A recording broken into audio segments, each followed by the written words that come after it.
नमस्कार, मैं हूं आपके साथ मयंक। आज 7 तारीख है। मैं आपको बताऊंगा कैसे पिछले 48 घंटे के अंदर ईरान की सेना ने अली खामेनेई साहब के फॉर्मूले पर चलते हुए, अली खामेनेई साहब की नीति पर चलते हुए अमेरिका को हॉर्मुज से खदेड़ दिया है। इसके लिए सही शब्द का इस्तेमाल खदेड़ना ही हो सकता है। मैं आपको बताऊंगा कैसे ईरान की सेना, देखिए हालात ये थे कि ईरान जो है एक के सामने दो ऑप्शन थे। एक ऑप्शन ये था कि बातचीत के जरिए हालात को नियंत्रण में करने की कोशिश की जाए, और दूसरा रास्ता ये था कि करारा जवाब दिया जाए, दुश्मन के हर कदम का एक कदम आगे बढ़ के जवाब दिया जाए। ये वो रास्ता जो अली खामेनेई साहब ने दिखाया था, उसी पर ईरान की सेना आगे बढ़ी और 48 घंटे में घुटनों पे है अमेरिकी की फोर्सेस हॉर्मुज में। ये कैसे हुआ, इसकी हम चर्चा करेंगे, लेकिन पहले एक बड़ी खबर आ रही है। बड़ी खबर हॉर्मुज से ही है। पिछले 24 घंटे के अंदर ईरान के 3 आइलैंड्स में, केशम आइलैंड पे, खास तौर पर केशम आइलैंड में, खार्ग आइलैंड में, अबू मूसा आइलैंड के आसपास कई सारे ड्रोन्स देखे गए हैं। ड्रोन एक्टिविटी हुई है जिसको ईरान ने अपने डिफेंस सिस्टम से मार गिराया है। देखिए, ये बड़ी खबर है। ईरान के जो आइलैंड्स हैं, उनके आसपास जो द्वीप हैं, उनके आसपास अचानक कई ड्रोन्स देखे जाते हैं चंद घंटों के अंदर, और ईरान ने अपने डिफेंस सिस्टम को एक्टिवेट किया। ईरान के पास कोई रास्ता नहीं था, उसे हिट करके उन्होंने ये ड्रोन्स मार गिराए। धमाकों की आवाज भी आई, ये और इलाके में सनसनी भी थी काफी, लेकिन फिर ईरान की तरफ से बात साफ की गई कि ये ड्रोन सस्पिशियस ड्रोन्स थे जिसको हमने मार गिराए। अब देखिए, ये घटना क्यों महत्वपूर्ण है, ये ड्रोन्स यहां क्यों आए थे। कुछ दिनों पहले की बात है, तेहरान में इस तरह के आपने देखे होंगे। तेहरान में कई ड्रोन्स एंटर किए थे। ईरान की कई जगह पर जो लैंड है, वहां पर कई ड्रोन्स अंदर आए, जिसे भी ईरान ने मार गिराया। बताया यह जा रहा है कि ईरान के डिफेंस सिस्टम्स कहां लगे हैं, डिफेंस मिसाइल्स कौन सी हैं ईरान की, ये पता लगाने के लिए तेहरान में ड्रोन्स घुसे थे। और इस बार जो द्वीपों में ड्रोन्स की एंट्री हुई है, ये पता लगाना चाह रहे थे दुश्मन कि ये जो आइलैंड्स हैं, Qeshm island, Kharg island, Abu Musa island, क्या इन सब आइलैंड्स पर ईरान ने अपना डिफेंस सिस्टम लगा रखा है। जवाब है हाँ, लगा रखा है। जितने ड्रोन्स आए थे सबके सब तबाह हुए हैं। अब जिसको पता, देखिए ईरान की पॉलिसी में कैसे बड़ा शिफ्ट आया है और कैसे मैं अली खामेनेई साहब को इससे जोड़ के देख रहा हूं। आप इस बात को देखिए, आप पिछले 48 घंटे में नजर डालिए कि क्या क्या डेवलपमेंट होते हैं। पिछले 3 दिन पकड़ लीजिए, खबरें ये आती हैं कि जो प्रस्ताव ईरान ने भेजा था, अभी की बात नहीं कर रहा हूं मैं, 3 दिन पहले की बात कर रहा हूं, ईरान की तरफ से जो प्रस्ताव आया उसको डोनाल्ड ट्रंप ने मना कर दिया, मानने से अस्वीकार कर दिया, और ये कह दिया कि अब जो है वो हॉर्मुज में हम अपना ऑपरेशन चलाएंगे और हम एस्कॉर्ट करके जहाजों को बाहर निकालेंगे। यानी अमेरिका के जहाज आगे बढ़ने शुरू हो गए हॉर्मुज की तरफ। खबरें ये आने लगी कि इजराइल और यूएई मिलकर बड़ा हमला करने वाले हैं और जहाज रिफ्यूलिंग जेट्स पहुंचने शुरू हो गए। F-35 का मूवमेंट हो गया, F-22 का मूवमेंट हो गया, तमाम जो है पेट्रियट और थाट सिस्टम पहुंचने लगे, और जहां जाने कितने टन हथियार इजराइल पहुंच गए। इन हालात में ईरान के सामने यह ऑप्शन था कि अब इसका जवाब कैसे दिया जाए। एक तरफ सीज फायर चल रहा है, काफी मंथन हुआ, बताया जाता है ईरान की सिक्योरिटी काउंसिल की बैठक हुई, और उस बैठक में यह फैसला लिया गया कि अब अमेरिका को उसके हर किए का, इजराइल को उसके हर किए का, इसके पहले कि दुश्मन कोई कदम उठाए, एक कदम आगे बढ़ के जवाब दिया जाए। ये वो पॉलिसी है जो अली खामेनेई साहब ने अपनी सेना के लिए तय की थी कि दुश्मन जो भी हमला करता है, आपको अगर इस बात के लिए आप निश्चित हो जाते हैं कि हमला होने वाला है, आप पहले ही जवाब दे दीजिए उसको, और या फिर अगर हमला होता है तो उसको उसी की भाषा में करारा जवाब दीजिए। यानी एग्रेसिव अप्रोच रखिए, दुश्मन से दब के रहने की जरूरत नहीं है, उसको तुरंत रिप्लाई करिए। नतीजा क्या था, अमेरिका के जो शिप जो एस्कॉर्ट करने के लिए अंदर आए थे, उस पे अबू मेहदी मिसाइल्स मारी गई हैं। देखिए, आपको तमाम दुनिया भर की खबरें मिलेंगी, इस तरह के दावे होंगे कि नहीं नहीं, कोई मिसाइल हिट नहीं हुई और वो तो आसपास ही बस वार्निंग शॉट था। कौन सा देश ये स्वीकार करेगा कि ईरान की अबू मेहदी मिसाइल्स ने वॉरशिप पे जो है वो सीधा अटैक किया। जो इंफॉर्मेशन मेरे मुताबिक है, ईरान के वॉरशिप को सीधा डैमेज हुआ है, अबू मेहदी मिसाइल ने हिट किया है। देखिए कई मिसाइल्स फायर हुई थी, उसमें से हो सकता है कि कुछ वार्निंग शॉट्स भी हो, लेकिन एक मिसाइल ने अमेरिका के 2 जहाजों को हिट किया और एक एक मिसाइल ने दोनों को हिट किया और 2 जहाज वहां पर क्षतिग्रस्त हुए। कितना नुकसान हुआ वो पता नहीं, लेकिन ये देखिए इस बात को सेंटकॉम कभी कबूल नहीं करेगा। वो तो जेरल्ड फोर्ड में जब आग लगी थी तो क्या कबूल कर लिया था कि वो अंडर वाटर ड्रोन ने हिट किया था? नहीं किया था, लेकिन आग लगी ना, गया था वहां से वापस। तो देखिए खबर ये थी कि 2 शिप्स को वाकई हिट किया ईरान ने। उसके बाद आप देखिए एक रिफ्यूलिंग जेट रडार से गायब हो जाता है। हॉर्मुज में ईरान के एयर स्पेस के पास आप जो है 3 घंटे से एक जहाज घुमा रहे थे, रिफ्यूलिंग जेट। ईरान की तरफ से वार्निंग आई, नहीं माना, ईरान ने अपना डिफेंस सिस्टम फायर किया और प्लेन रडार से गायब हो गया। अब आप हिसाब लगाते रहिए कि प्लेन कहां गया। 2 टेक ऑफ भी किए कतर से हेलीकॉप्टर बचाने के लिए, मुझे नहीं पता वो प्लेन कहां गया। वो जो भी खबर आई हो उसके बाद आप देखिए खबरें लगातार आ रही थी, इजराइल और यूएई की तरफ से बड़ी स्ट्राइक हो सकती है ईरान पे। ये डिफेंस इंडस्ट्री से और खुफिया एजेंसी से जुड़े जो लोग हैं वो सब इस बात का स्पेकुलेशन कर रहे थे कि हो सकता है अमेरिका इस बार हमला ना करे और यूएई और शायद इजराइल जो है किसी रूप में संयुक्त रूप से शामिल हो सकते हैं, ऐसी आशंकाएं जताई जा रही थी। क्या हुआ नतीजा? इसके पहले कि इधर से हमला होता, फुजेरा में 2 ऑयल डिपो पे दनादन मिसाइल्स गिरी हैं, 15 मिसाइल्स मारी गई और ड्रोन्स मारे गए। ईरान ने समझा दिया, देखिए ऐसा है, अगर आप ये ख्याली पुलाव में है कि किसी तरह का आप हमला कर देंगे तो पिछली बार से ज्यादा करारा जवाब मिलेगा। अरब का एक भी तेल का कुआं नहीं छोड़ा जाएगा और उसके अलावा जितनी आईटी इंडस्ट्रीज है वो फिर जलेंगी। और जैसे पिछली बार अमेरिका के बेसिस उड़े, इस बार अरब के तेल के कुएं निशाने पर हैं।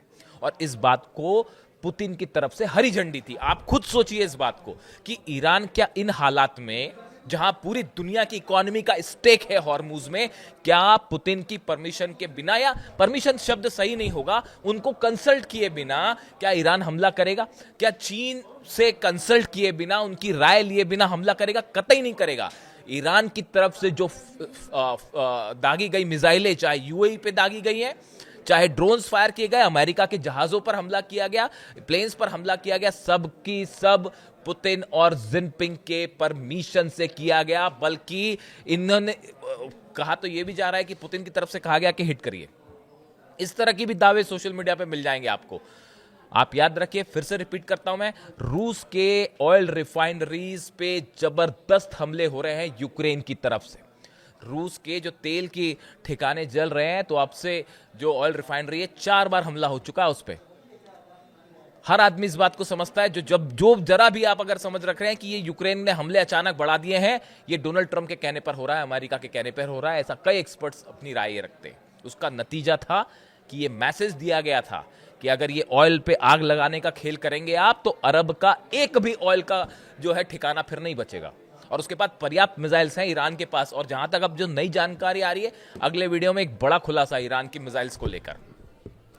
ये जितना नुकसान की बात थी, अब खबरें ये हैं कि ईरान का मिसाइल स्टॉक तो तेजी से, कहां तो अमेरिका उसको रोकने की बात कर रहा था, तेजी के साथ मिसाइल बनाने का काम दुगनी गति से आगे हो गया है। ठीक वैसे ही जैसे जब 12 दिन की जंग हुई थी, जंग खत्म हुई थी, उसी दिन अली खामेनी साहब का आदेश था, फिर से जुट जाइए, फिर हमला होगा। मैं आपको फिर बताता हूं। आज कल मार्को रूबियो ने ऐलान किया कि भाई जो हमारा ऑपरेशन था ईरान के साथ हम रोक देते हैं। मार्को रूबियो के, अमेरिका के विदेश मंत्री के इस ऐलान के बाद कि हम अपना ऑपरेशन फिलहाल रोक रहे हैं, कल से ही ईरान अगली जंग की तैयारी में जुट चुका है। बिल्कुल वही आदेश का पालन हो रहा है जो अली खामेनी साहब कह के गए थे। इसीलिए मैं कहता हूं आज भी ईरान के सुप्रीम लीडर अली खामेनी साहब ही हैं और उन्होंने जो अपनी चीजें तय की थी, ईरान की सेना उसी रास्ते पर आगे बढ़ रही है, उसी पॉलिसी पे आगे बढ़ रही है। और चाहे 40 दिन की जंग हो जाए, चाहे 400 दिन की जंग हो जाए, आप देखिए पूरे बेस तबाह। कितना नुकसान हुआ अमेरिका का इस जंग में, देखिए पूरी साख खत्म हो गई अमेरिका की। एक महाशक्ति होने का जो बबल था, गुब्बारा था, वो फोड़ दिया ईरान ने। जितनी गलत फहमियां थी वो सब की सब दूर हो गई। आज हकीकत यह है कि दुनिया का सुपर पावर ना हॉर्मुज में कुछ कर पाया, ना तेहरान के अंदर कुछ कर पाया, ना सत्ता परिवर्तन हो पाया, ना सेना को हरा पाया, तो आप कर क्या पाए? बच्चों को 168 बच्चियों की जान ले पाए आप, और अली खामेनी साहब की। इसके अलावा आप क्या कर पाए? और अली खामेनी साहब की शहादत जो है वो एक ऐसी, उसने एक, क्या कहा जाए, वो एक ऐसा उनका बलिदान था जो ईरान को, जिसने हमेशा के लिए प्रेरित कर दिया है कि 1 इंच भी नहीं झुकना है। आप तेहरान से तस्वीरें देखिए, क्या जो तस्वीरें आती हैं इंकलाब स्क्वायर पर, रोज रात को हजारों की संख्या में ईरान की बहनें और बेटियां जमा होती हैं और वो अपनी सेना से अपील करती हैं, युवा जमा होते हैं, अपनी सेना से अपील करते हैं कि करारा जवाब दीजिए, 1 इंच भी दबने की जरूरत नहीं है, झुकने की जरूरत नहीं है। यानी वो जो एक ऑप्शन था वो खत्म ही हो चुका है। देखिए ये बहुत बड़ा झटका है अमेरिका की विदेश नीति को। पूरे दुनिया के सामने आप एक्सपोज हुए हैं कि आप न सिर्फ विदेश नीति के स्तर पर, आज देखिए पूरी दुनिया, पूरा अरब देश जो ये मान के चलते थे कि अमेरिका हमारी रक्षा करेगा, आज कोई देश इस बात पर विश्वास नहीं करेगा कि अमेरिका जो है अरब की रक्षा के लिए आएगा। हर देश अपने संसाधन जुटाने में जुट गया है। तो तुर्की भी आईसीबीएम बना के बैठा है कि भाई कब क्या हो जाए क्या पता। यानी अमेरिका की जो साख थी, विश्वास थी, उस पर भट्टा लग गया। हथियारों के मामले में थर्ड पेट्रियट खत्म हो गए, सबके सब बेस जल गए, हॉर्मूज में इतनी सारी सेना लेके खड़े रहे और नतीजा क्या है, अमेरिका के जहाज, खबरें क्या आ रही है, अमेरिका के जहाज पिट गए, अमेरिका का जहाज रिफ्यूलिंग जेट गायब हो गया, और वो जो है फ्रांस के टैंकर पर हमला हो गया। और वहां से क्या क्लेम किया जा रहा है, हमने 7 ईरान की छोटी बोट्स जो है वो उसको डिस्ट्रॉय कर दिया। ये इसकी चर्चा व्हाइट हाउस में है, जो वो बड़ा उसका वो मान रहे हैं कि भाई हमने बड़ा काम किया है। तो देखिए अब क्या है कि जो है इस जंग ने, इसीलिए कई एक्सपर्ट्स कहते हैं, अमेरिका के ही विदेश नीति के जानकार कह रहे हैं, मैं नहीं कह रहा, अमेरिका के ही विदेश नीति के जानकार कह रहे हैं कि विदेश नीति कैसे ना की जाए, जंग कैसे ना किया जाए, इसका परफेक्ट एग्जांपल अमेरिका ने पेश कर दिया है। How not to do a foreign policy, how not to do a war, ये तरीका पेश कर दिया गया। अब देखिए अब नई स्थिति है, ये जो जंग, और आप मान के चलिए अमेरिका फिर से हमला करेगा, इस बात को आप, यही बात अली खामेनी साहब कह रहे थे 12 दिन की जंग के बाद, वो सही हुई थी। और आज देखिए मैं फिर से आपसे बात कह रहा हूं, ये जो जंग रोकी गई, इसकी सबसे 2 बड़ी वजह मैं आपको बता चुका हूं पिछले वीडियो में। एक तो कांग्रेस से, अमेरिकी संसद से परमिशन लेनी थी, 60 दिन से ज्यादा युद्ध करते, तो उन्होंने कहा अभी खत्म कर दो ताकि परमिशन ना लेनी पड़े, थोड़े समय बाद जब जरूरत पड़ेगी उसके हिसाब से फिर चालू कर दिया जाएगा और बोला जाएगा कि ये तो अलग नई जंग है, यानी परमिशन की कोई जरूरत नहीं है, फिर 60 दिन है। एक तरीका ये। दूसरा, चीन जा रहे हैं डोनाल्ड ट्रंप, अब्बास अराक्ची साहब वहां गए, एक बढ़िया रणनीति तैयार हुई है कि क्या करना है हॉर्मुज का, चाइना के साथ और पुतिन के साथ मिलके ईरान की। अब डोनाल्ड ट्रंप जा रहे हैं चाइना, और वो ये चाह रहे थे कि उनके चीन जाने के पहले ये हॉर्मुज वाला टेंशन खत्म हो, वरना चीन के साथ होने वाली सारी डील्स जो है वो फेल हो जाएंगी, वो मुश्किल में फंस जाएंगी। इसलिए डोनाल्ड ट्रंप ये नहीं चाह रहे थे कि चीन के साथ जो है वो विजिट खतरे में पड़ जाए या वो मामला खराब हो जाए। इसलिए भी यहाँ पर ये इस तरह का जो मार्को रूबियो ने कल अनाउंसमेंट किया। लेकिन आपने सुना होगा अमेरिका के विदेश मंत्री क्या कह रहे हैं, वो ये कह रहे हैं कि हम अब यूरेनियम पर बात करेंगे, हम न्यूक्लियर डील पर बात करेंगे। और एक और नया ऑप्शन दे दिया उन्होंने कि ऐसे भी कई देश हैं जो खुद यूरेनियम एनरिचमेंट नहीं करते, वो दूसरे देश से यूरेनियम लेके अपने बिजली के कारखाने चलाते हैं। ऐसा है, इस सब बातों के लिए ईरान ने साफ कर दिया है कि हमारे यूरेनियम पर कोई चर्चा नहीं होगी, हमारे वैज्ञानिकों ने बनाया उस पर कोई बात नहीं होगी, न्यूक्लियर प्रोग्राम भी हम अपना जारी रखेंगे। ईरान उस पर बात करने को ही तैयार नहीं। तो ऐसे सूरत में कैसे समझौता हो जाएगा, कैसे डील हो जाएगी और कब तक वो डील चल जाएगी? ऑब्वियस सी बात है, यही विजन था अली खामेनी साहब का, ताकि वो बिल्कुल सुप्रीम लीडर तो थे, वो ईरान के सुप्रीम लीडर थे, रिलीजियस लीडर थे। लेकिन मैं आपको बताऊं, मैंने जो है दुनिया भर के तमाम वॉर एक्सपर्ट्स के बारे में जानकारी हासिल की, उनके स्ट्रैटेजी, उनके जैसा क्लियर विजन आपको बहुत कम लोगों में मिलेगा। He was so clear about his purpose कि मुझे आगे क्या करना है, ईरान को क्या करना चाहिए, ईरान का दुश्मन कौन है, ईरान को किससे दोस्ती करनी, बड़ा क्लियर विजन था उनका। और यही वजह है कि आज ईरान, देखिए नुकसान हुआ ईरान को, ईरान ने कुर्बानियां दी, इसमें कोई दो राय नहीं है, तमाम साइंटिस्ट शहीद हुए हैं, सैनिक शहीद हुए, कमांडर शहीद हुए। लेकिन आज हकीकत यह है कि अली खामेनी साहब का ईरान डोनाल्ड ट्रंप पे भारी पड़ गया है। अब देखिए नए जो डेवलपमेंट है उसके हिसाब से इस बात पर नजर रखनी होगी कि चीन के साथ क्या बात हुई है ईरान की, डोनाल्ड ट्रंप का अगला कदम क्या होगा, और क्या जो ब्लॉकेड है, जो वॉरशिप्स है, वो अभी भी मौजूद हैं। इसके अलावा देखिए एक बड़ी खबर ये भी है, कल कई जगह चर्चा थी अमेरिका के अखबारों में कि अमेरिका इजराइल के साथ मिलकर एक बड़े जंग की तैयारी में जुटा हुआ है। भले ये दावे होते रहे कि वॉर ख़त्म हो गया है और जो है वो अब हम टॉक्स करेंगे, लेकिन हकीकत ये है बड़े जंग की तैयारी में जुटा हुआ है अमेरिका और इजराइल। और देखिए, ये जंग ख़त्म हो जाए तो इजराइल का तो मकसद ही शायद फेल हो जाए, इसलिए अभी नेतन्याहू चुप हैं। लेकिन ये शांति बड़ी ऊपरी दिखाई दे रही है, ज़मीन के अंदर असली में आग अभी वैसे ही जल रही है और इंतज़ार हो रहा है सही मौके का। जो भी अपडेट होगा आप तक पहुंचाऊंगा। वीडियो कैसा लगा ज़रूर बताइए कमेंट करके। Thank you so much.